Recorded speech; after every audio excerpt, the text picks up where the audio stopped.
Miren, hablando de gordos, es que aquí, en 21 estados de este país, los niños corren un riesgo considerable de padecer sobrepeso y obesidad. 9 de cada 10 niños en riesgo de padecer obesidad. Nayarit y Baja California Sur con los porcentajes más altos. Es una organización Salva a los Niños. Otras entidades tienen el 50% de probabilidad, es decir, 5 de cada 10 niños son gordos. San Luis Potosí, Coahuila y Tamaulipas. Y le siguen Querétaro, Baja California, Michoacán, Guanajuato, Nuevo León, en fin. Solo Chiapas, Chihuahua, la Ciudad de México, Hidalgo, el Estado de México, Oaxaca, Puebla, Quintana Roo, Sinaloa, Tlaxcala y Yucatán presentan niveles de riesgo menores del 10%. Las niñas y los niños menores de 3 años tienen porcentajes por arriba del 50%. Es decir, la mitad de esos van a ser obesos, más grandes. Niños de 4 a 6 años, sobre todo en Nayarit, todos van a tener obesidad, dice este estudio. Todos. Oye, el mundo de Botero. Ándale. Las niñas de 7 y 9 años en Baja California alcanzan el 100 de probabilidad de padecer sobrepeso y obesidad. La obesidad casi se duplicó en los últimos 3 años. El riesgo de que un niño presente talla baja en sus primeros 9 años se encontró en Yucatán, que es el estado que presenta mayor riesgo de baja talla. Pero están hablando de un problema muy grave por la alimentación y la falta de ejercicio, y de que todos esos van a ser gordos. Antes que ya son. Bueno, sí, ya son, pero más bien van a ser adultos gordos. La proyección es que pues, ni siquiera adultos, Maneli, que en la adolescencia, en la combinación hormonal con una dieta mal balanceada, puede detonar ya desde ese momento el sobrepeso. Y de ahí a la obesidad mórbida, pues hay un paso, y psicológicamente dices, bueno, es un pastelito. Bueno, es otra torta, ya me comí 2, pero otro, no, total, ya estoy gorda, otro poquito. Y con base en eso, poco a poco van creando todo un ambiente de adiposis, células adiposas, creo que son, en donde atrapan, en el momento en que comes, atrapan todas las calorías.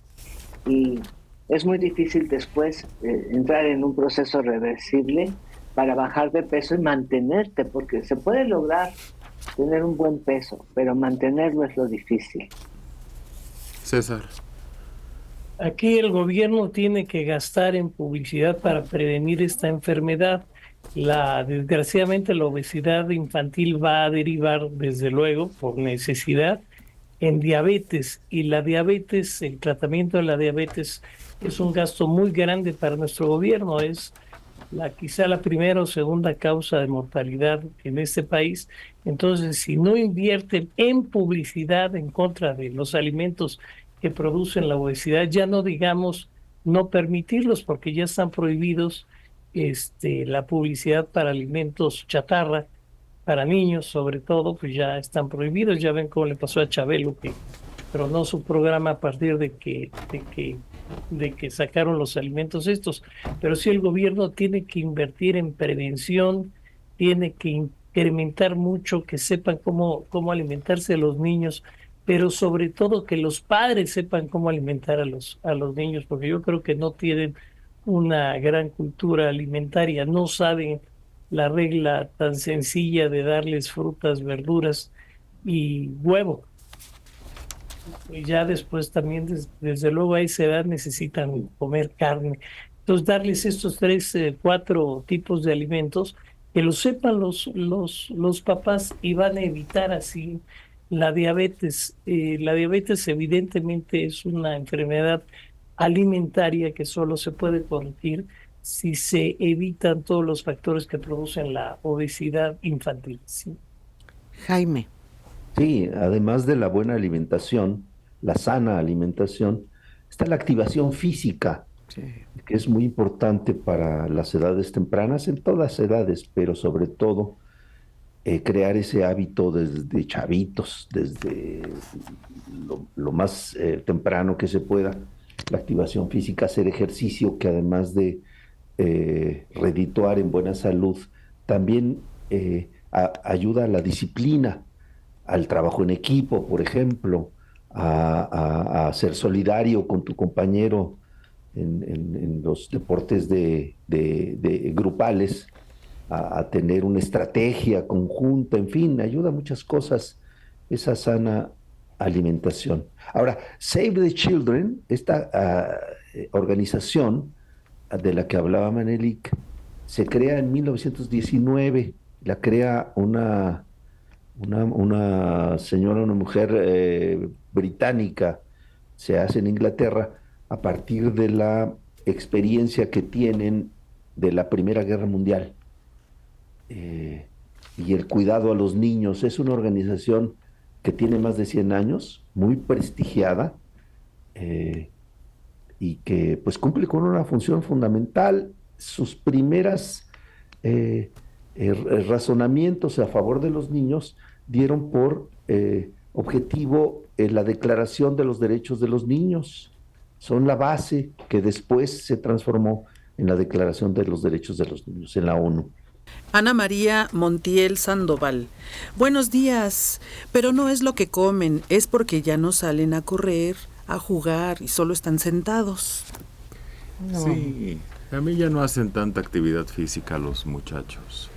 Pero además los productos que consumen actualmente los niños, todos son muy procesados y todos tienen grasas que no son saludables, exceso de azúcar. Antes, ¿qué comíamos cuando salíamos de la escuela? Tu jícama con limón y chile. Una torta. Una torta preparada por la casa. mamá.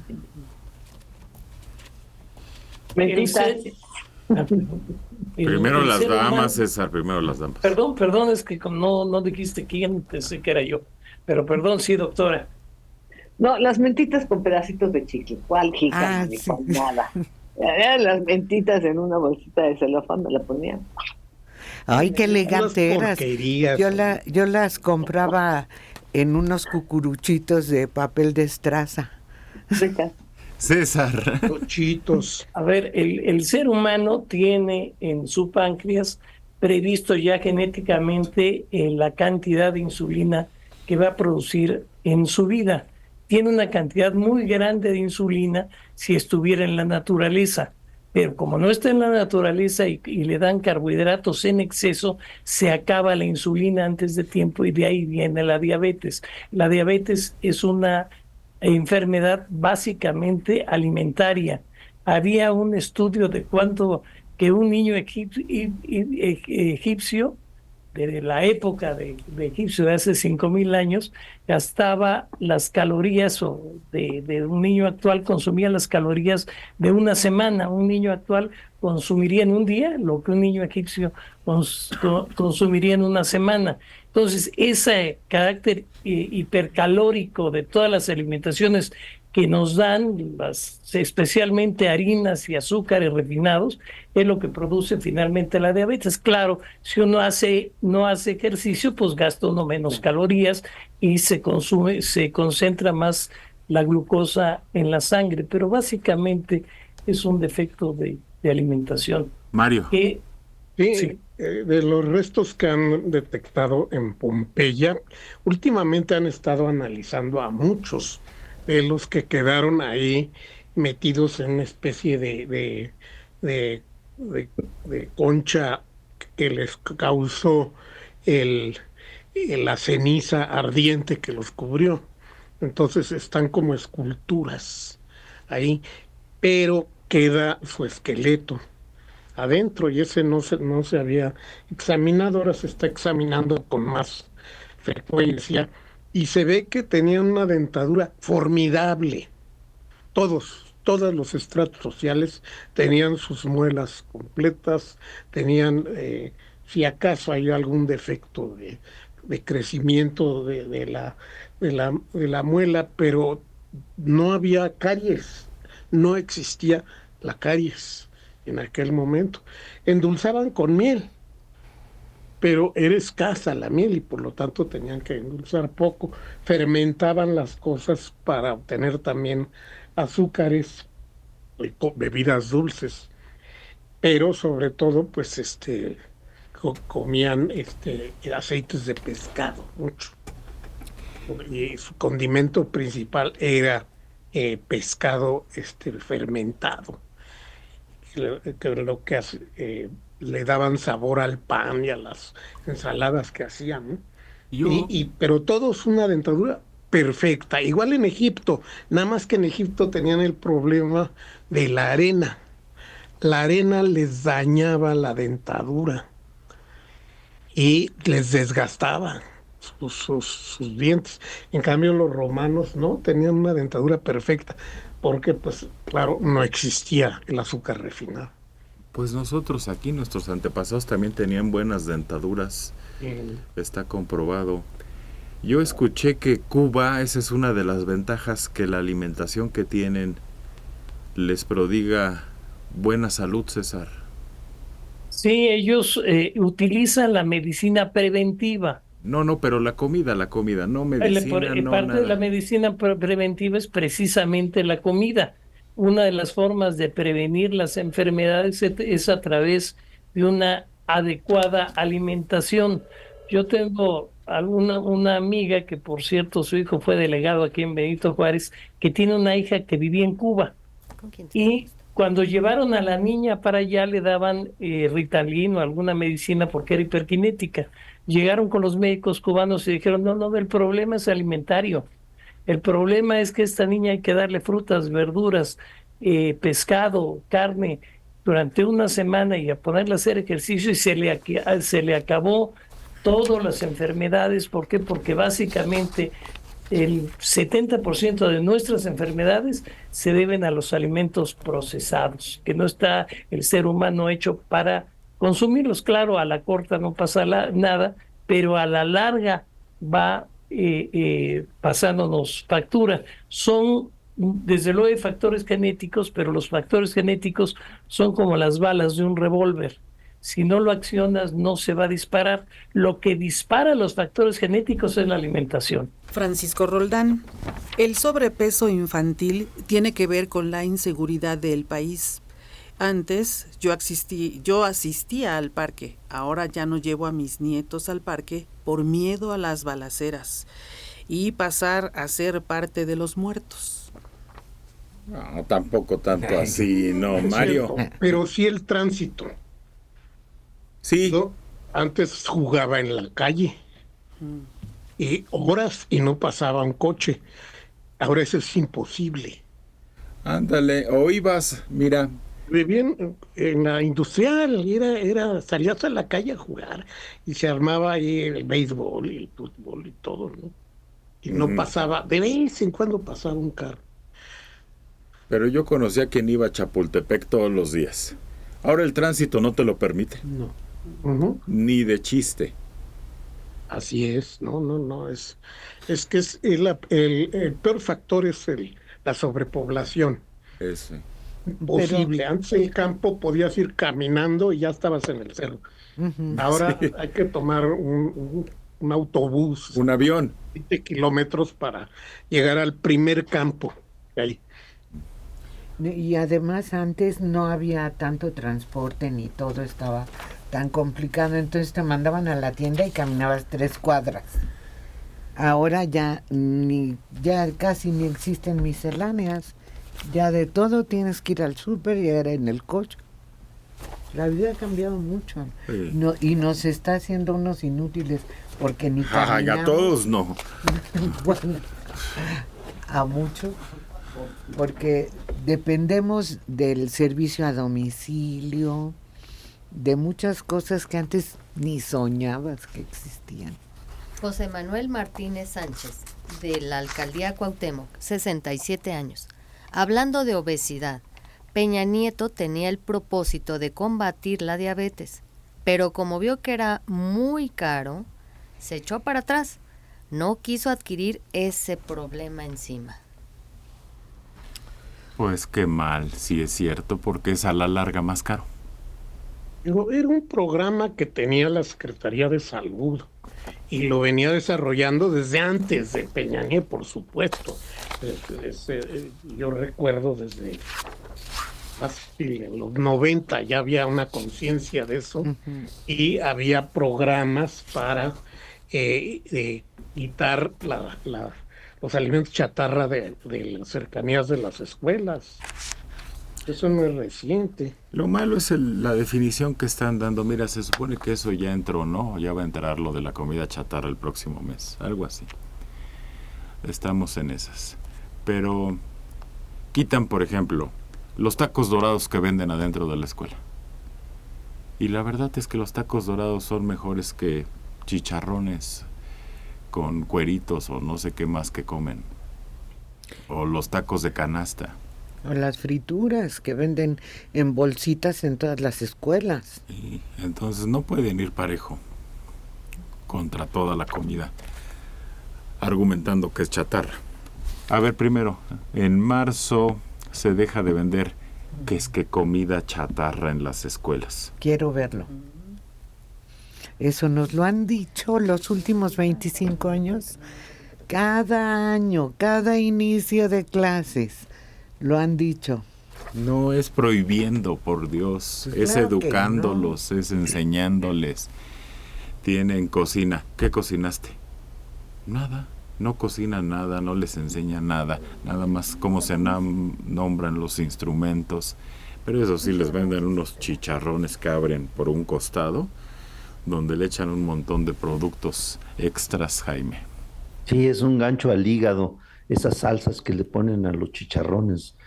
Pero mira, la prohibición pasó lo mismo con las bolsas de plástico, que según no se iban a permitir y que ya estaban prohibidas, había multas y todo. Y en muchos lugares siguen habiendo bolsas de plástico y te dan tus naranjas o tus jitomates en una bolsa de plástico. Ya los cucuruchos o las bolsas de papel, etcétera, ya no existen en algunos lugares. Sobre todo en los mercados populares, en los tianguis, en el supermercado es otra cosa, pero pues la prohibición es como un llamado a misa, ¿no? No funciona, tienes que educar. Claro, es que hemos caído en la exageración. No sé si ustedes, desde luego que sí, han ido últimamente al cine. Antes era la bolsita de palomitas para el cine, era una bolsita de papel de 15 centímetros de alto, y esa era la que te vendían. Ahora te venden unas cajotas de 30 centímetros de alto, llenas de palomas, y ves que entra el papá con su caja, el niño con su caja, el otro niño con su... ¿Qué es eso?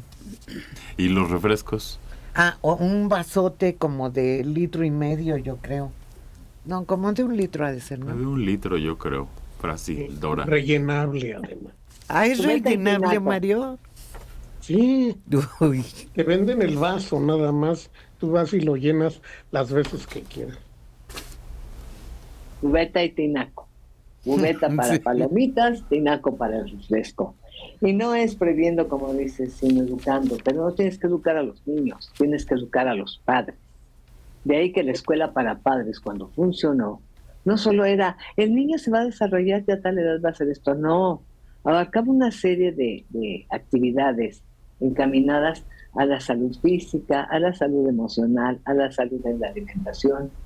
Y se daban sugerencias. En algunos lugares se invitaba incluso a especialistas del seguro social para que impartieran pequeñas pláticas en estos grupos de escuelas para padres. Pero desafortunadamente, pues, no sé si se canceló, no les gustó, pero era un convenio que se hacía con las clínicas del Seguro Social cercanas a escuelas. Educar para prevenir puede ser la fórmula. No va a ser inmediato, no, porque muchos padres de familia tienen pésimos hábitos y es lo que enseñan a sus hijos. Y tienen, Manelik, fíjate, pésima economía. Además, Considera que un vasito de estos de ropa instantánea, ya, con eso, y unas galletas para el niño, y galletas de dulces de esas que vienen en tirita, con eso. Y no, porque no solo va a afectar su desarrollo físico, sino que a nivel de desarrollo intelectual de la inteligencia, al no tener los satisfactores, los nutrientes adecuados, el desarrollo de la inteligencia no se da de igual manera. Y estudios muy interesantes de correlación entre el desarrollo de la inteligencia y la alimentación. el puro ánimo no te da cuando traes hambre. Sí, tu capacidad de atención, de concentración, de participación, de ver un poquito más allá, no te lo permite por un cierto grado de desnutrición o un exceso de calorías. Jaime. Oye, era toda una aventura las loncheras en la primaria. Era toda una aventura porque yo me acuerdo que a un compañero le daban envuelto en una servilleta una pierna de pollo. Era una cosa espantosa. Y bueno, pues los sándwiches, las tortas, las donas, las quesadillas que ya después, a la hora del recreo, ya parecían de cartón. Y dependiendo de qué era el contenido, se convertían pues hasta a veces en un arma mortal, ¿no? A la hora del recreo, que jugabas a las guerritas. Había tortas de plátano. Cantimploras. Me hacían tortas de arroz. De arroz. Todavía se burlan de mí, compañeros que veo de aquella época.